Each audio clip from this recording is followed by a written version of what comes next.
HR manager என்ன பண்ணுவாங்க உங்களுக்கு நல்ல ஐடியா இருக்கு? ஒரு கம்பெனியில் இப்போ உங்களுக்கு தெரிஞ்ச வரைக்கும் ஹெச்ஆர் மேனேஜர் இதெல்லாம் பண்ணுவாங்க, என்ன ஐடியாஸ் இருக்கு? Payroll, super. அப்புறம் ஸ்டாஃப் என்கேஜ்மெண்ட்,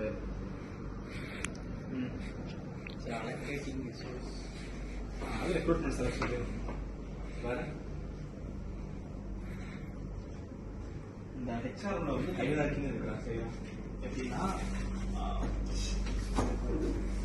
லோ லெவல் இருக்கு, மிட் லெவல் இருக்கு, ஹை லெவல் இருக்கு. லோ லெவல் தான் நீங்க எப்போ உள்ள போறீங்க, உள்ள போகும்போது you be coming the position of HR அசிஸ்டண்டா போறீங்க.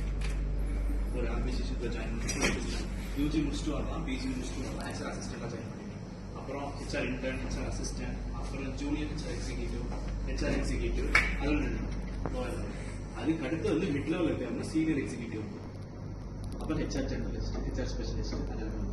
அடுத்து ஹை லெவல் போயிட்டீங்க அசிஸ்டன்ட் மேனேஜர், மேனேஜர், டைரக்டர் வந்துடும், வைஸ் பிரசிடென்ட். அவ்வளோ அதோட நின்றும் அதுதான் HR. So HR DP human resource business processing சொல்லுவாங்க.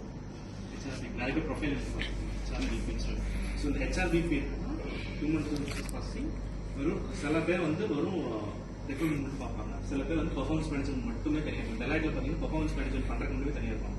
இல்லை அவ்வளோ பெரிய எம்ப்ளாயி இருக்கிறதுனால அவங்க எப்படி பர்ஃபார்மன்ஸ் பண்ணுறாங்க, அதுக்கு எப்படி நம்ம இன்க்ரிமெண்ட் போட்டு சாப்பிட்டு கொடுக்கணும். சில கம்பெனி ரெக்ரூட்மெண்ட் மட்டும் இருப்பாங்க, சில கம்பெனிக்கு சேஞ்ச் மேனேஜ்மெண்ட், அது வந்து அட்மின் சைடே இருக்கும். அதுமாதிரி ஹெச்ஆர் பிபினா head of HR BP, HR BP சொல்றவங்க வந்து full entire HR starting from ஒரு இதுல இருந்து இப்போ எங்களுக்கு ரெக்ரூட்மெண்ட் இருக்குன்னு சொல்லி ஒரு மேனேஜ்மெண்ட்டுக்கு ரைஸ் பண்றது, ஆள் வேணும் ரிசோர்ஸ் கேட்கறது, அவன் ஆன்போர்ட் ஆகி செலக்ட் ஆகி அவன் பர்ஃபார்மன்ஸ் ஆகி எல்லாமே இருக்கு. அதுதான் ஃபுல்லாக பார்க்கணும் ஹெச்ஆர் பிபின்னு சொல்லுவாங்க. அதுதான் ஹெச்ஆர் மேனேஜரும் பார்ப்பாங்க.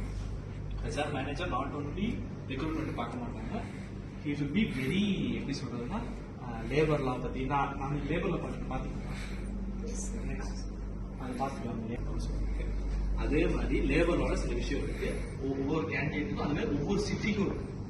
மெட்ரோபாலிட்டன் சிட்டிக்கு எவ்வளவு சேலரி வரும், மினிமம் வேஜஸ் கணக்குல, சாதா சிட்டிக்கு எவ்வளவு கொடுக்கலாம், அந்த மாதிரி ஒவ்வொன்றுக்கு இது இயருக்கு மாதிரி வராது. பர் மந்த் பர் ஹார்க்கு போட்டுருக்கோம். பர் ஹார்க்கு வந்து 31 rupees கொடுக்கலாம். டூ மேக்ஸிமம் பார்ட் போட்டுருக்கோம் 45 rupees அப்படி சொல்லுவாங்க. ஸோ அப்போ நீங்கள் ஹெச்ஆரோ போறீங்களோ போகலையோ உங்களுக்கு வந்து லேபர் லா பற்றி இந்தியாவோட லேபர் ஆக்ட் பற்றி தெரிஞ்சுக்கணும். உங்களுக்கு எவ்வளோ சேலரி தராங்க. இப்போ நீங்கள் பிளேஸ்மெண்ட் ஆகி வென்ட் டு பெங்களூர்னு வச்சுக்கோ, பெங்களூர்ல நீ செக் பண்ணுவோம் லேபர் லால பெங்களூர் ஆக்ட் படி ஸ்டேட் கவர்மெண்ட் சென்ட்ரல் கவர் பண்ணி எனக்கு ப்ரைஸ் இருக்கு, இவ்வளோ இருக்கு டிமாண்ட். ஸோ அது தெரிஞ்சுக்கணும். ஸோ வந்து அந்த labour act, compliances, law, policies எப்படி கிரியேட் பண்ணுவீங்க? எம்ப்ளாயி பொறுத்து, கம்பெனி கல்ச்சரை பொறுத்து, கம்பெனி என்ன கல்ச்சரில் ஃபார்ம் பண்ணுறாங்க, எந்த இடத்துல இருக்காங்க, என்ன கல்ச்சர் ஃபார்ம் பண்ணுறாங்க. எஜுகேஷன் இன்ஸ்டியூட்டுக்கு ஒரு தனி பாலிசி ஃபார்ம் பண்ணலாம் நம்ம. இப்போ எஜுகேஷன் இன்ஸ்டியூட் பற்றி நிறைய பேர் வந்து எப்படி இருப்பாங்கன்னா இந்த ஒர்க் பண்ணுற உமன்ஸ் தான் இருப்பாங்க.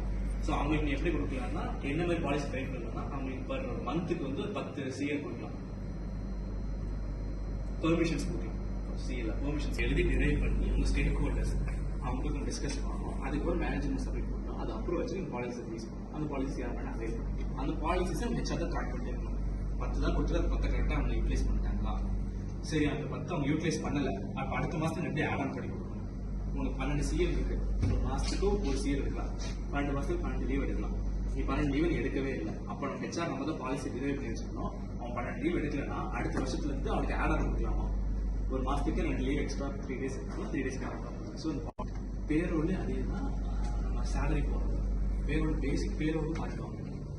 எக்ஸல் எப்படி பேசிக் பேரோடு ஒர்க் அவுட் பண்ணுறதுன்னு சொல்லிட்டு அதுலேருந்து லேபர்லாம் எல்லாமே வந்துடும். ஸோ ஹெச்ஆர் அசிஸ்டண்டாக ஜாயின் பண்ணுறாங்க, அந்த அவங்க பெர்ஃபார்மன்ஸ் பேஸ் பண்ணி நெக்ஸ்ட் லெவல் போடுவாங்க. இல்லை பே ஸ்கேல் அதுக்கு ஏற்ற மாதிரி இன்க்ரீஸ் ஆகுமா, இல்லை அதுக்கு வேறு ஹெச்ஆரும் சப்ளை செயின் லாஜிஸ்டிக்ஸ் இதெல்லாம் வந்து கோர் ஜாப் தான் சொல்லுவாங்க.